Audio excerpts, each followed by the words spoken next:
with Chinese leader Xi Jinping this week. Trump wrote on a Truth Social post showing the three leaders together, quote, "Looks like we've lost India and Russia to deepest, darkest China. May they have a long and prosperous future together." Xi hosted more than 20 leaders of non-Western countries for the Shanghai Cooperation Organization. Putin and Modi were seen holding hands at the summit as they walked towards Xi before all three men stood side by side.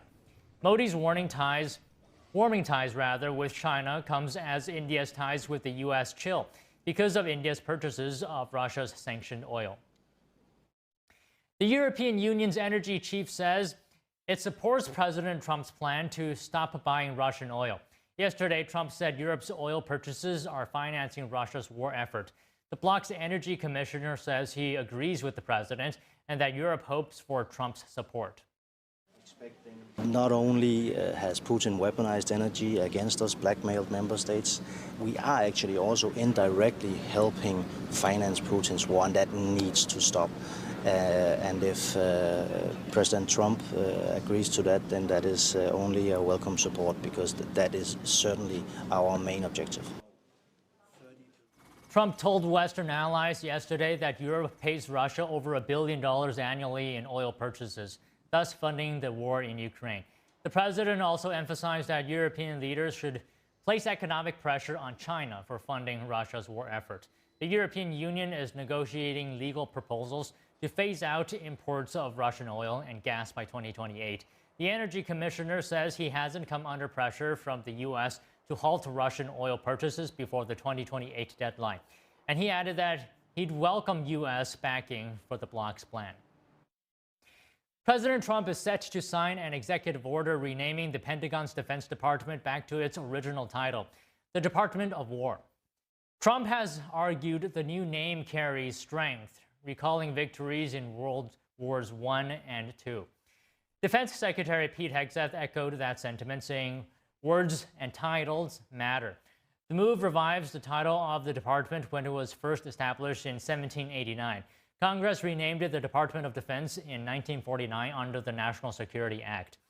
That change required an act of Congress. At the moment, it's not clear how might it play out this time. Joining us now to discuss this is retired U.S. Navy Captain Armen Kurdian. He's also a foreign policy and national security analyst, as well as a California State Senate candidate. And we have Casey Fleming, Chairman and CEO of Black Ops Partners Corporation. He's also a national security advisor specializing in unrestricted warfare. First of all, good afternoon to you both. Armen, I'll start with you. What is that administration trying to communicate, in your view, by changing from defense to war?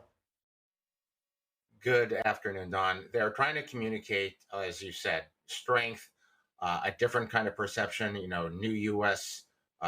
Pride in our military and our ability to affect events around the world. Now, if you go around the world and look at various militaries, they're pretty much all labeled as their defense departments. Even Russia has their strategic defense forces, but obviously they're very offensive right now.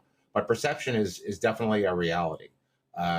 The Trump administration has worked very hard to withdraw U.S. forces and withdraw conflict from around the world, and he's signed 4 or 5 peace treaties this year as well at the same time.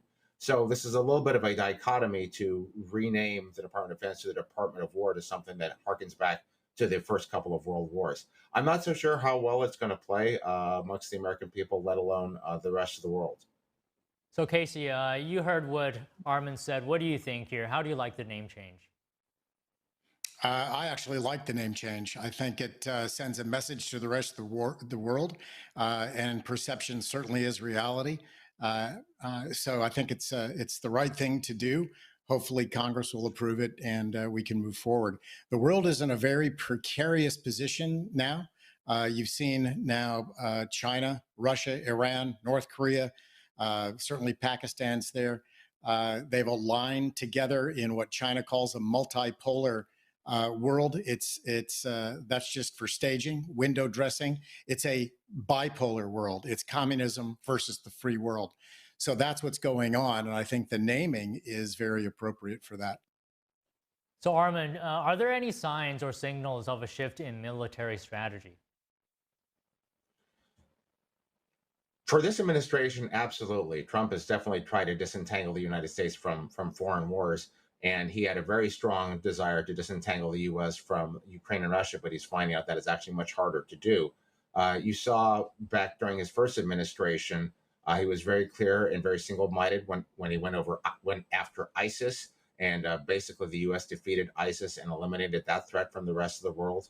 The United States was very single-minded when we went and took out Iran's nuclear capability using those bunker buster bombs, the GB-57, something that only the United States can do. So frankly, I think my personal opinion is that the U.S. is better suited to let its actions actually speak for themselves, to relabel something as a Department of War vice defense, as perhaps an offensive vice defensive action, however you might actually perceive it, I think might be a little bit counterproductive. So I would rather see us speak through our actions, vice necessarily through our words. So Casey, how do you feel about that? Speak through action instead of the name change. I agree. Speak through action, but also do it very quietly. Don't broadcast what we're doing. Don't don't write about it. Be stealth in what we're doing. The other thing is that the focus also, that's, we're talking conventional war here. The other massive main focus has to be on unrestricted war. Unrestricted war is focused on every man, woman, and child.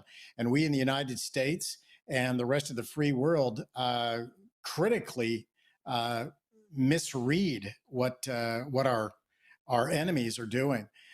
So it's unrestricted war on every man, woman, and child that needs to be focused on. Drug warfare, which is fentanyl and all those different drugs. Cognitive warfare, which is TikTok, even legacy and mainstream media. Political warfare, cultural warfare, education warfare, religious warfare, all these different warfares underneath unrestricted warfare. So we, the Department of War needs to include unrestricted warfare at its very granular level, because that war, we're in that war now. We are in World War III today. And this is what World War III looks like, with all these cyber hacks, cyber war, all this type of thing to weaken your enemy so they don't have a will to fight. So yeah, that's the thing, that's the missing element here, the missing link that has to be focused on. Okay, Armin, what are your thoughts on that? The government certainly needs to have a much more coherent strategy when you're engaging with the rest of the planet. As a systems engineer, you understand that a lot of decisions have impacts on everything else around it. Nothing exists in a vacuum. You try to maybe act in a stovepipe, but you find that a lot of your decisions have ramifications. So I would like to see our State Department work much more closely and maybe make a much harder press to say some of the more non-aligned countries of the world, to bring them under the U.S. Sphere of influence, the U.S. sphere of economic prosperity and spirit of freedom, at the same time that we engage with, more trade, more economic benefits, and diplomatic outreach. You see that India was right there at China's military parade with Xi and Putin. Yes, they live in that part of the world and they want to play nice in the sandbox, but they also like to call themselves the world's largest democracy. And engaging with communist dictatorships is probably not the way to do that. So the U.S. sometimes has a perception out there in the world, and I do agree. There are lots of different types of warfare out there, and you have to be very serious about where we are right now, because you don't want the U.S. to be the frog in the pot of very slowly boiling water, and all of a sudden we wake up one morning and find out that we no longer have the ability to influence events around the world that we used to. So Casey, speaking of China, how do you think international adversaries or maybe allies will interpret a name change to the Department of War? I think it'll be positive for our allies. I think our enemies won't like it, but I think our allies will certainly appreciate it. So I think it's a step in the right direction. And Casey, do you think the renaming could affect the morale as well and the culture within the armed forces? I do, and I hope it does. It's a focus that needs to happen. Over the past many years of overall peace, we've become complacent, both in a government and in a military. And we've got to be able to move forward with focus. And I agree, we operate in silos, so we need that cohesive connection with all these silos that we have in our government and in our military to make sure we are one, we are a whole of nation and a whole of nation response. And Armin, so you've heard the word peacemaker being used, right, recently to describe Trump. Is the name Department of War sort of at odds with that?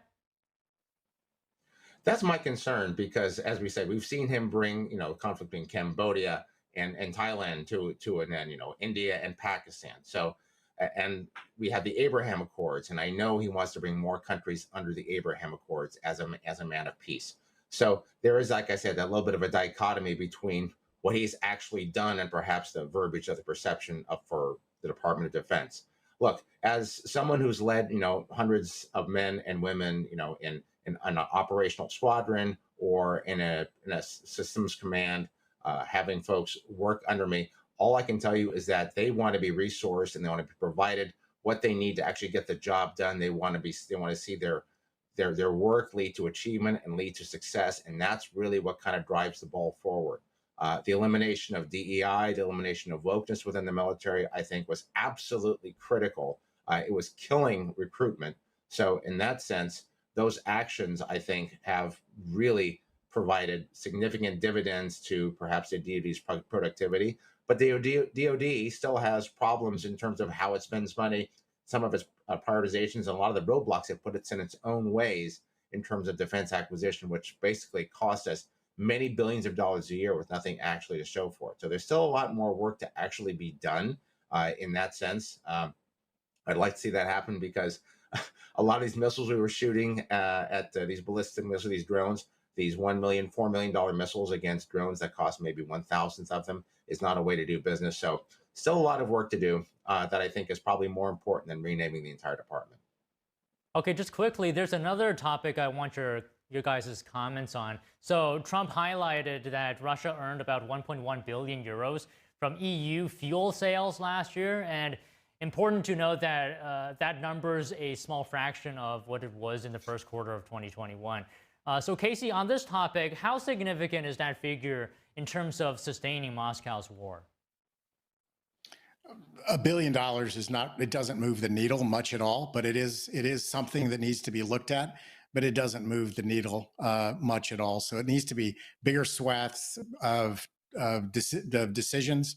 Bigger decisions need to be made to make bigger differences. That's really what needs to happen.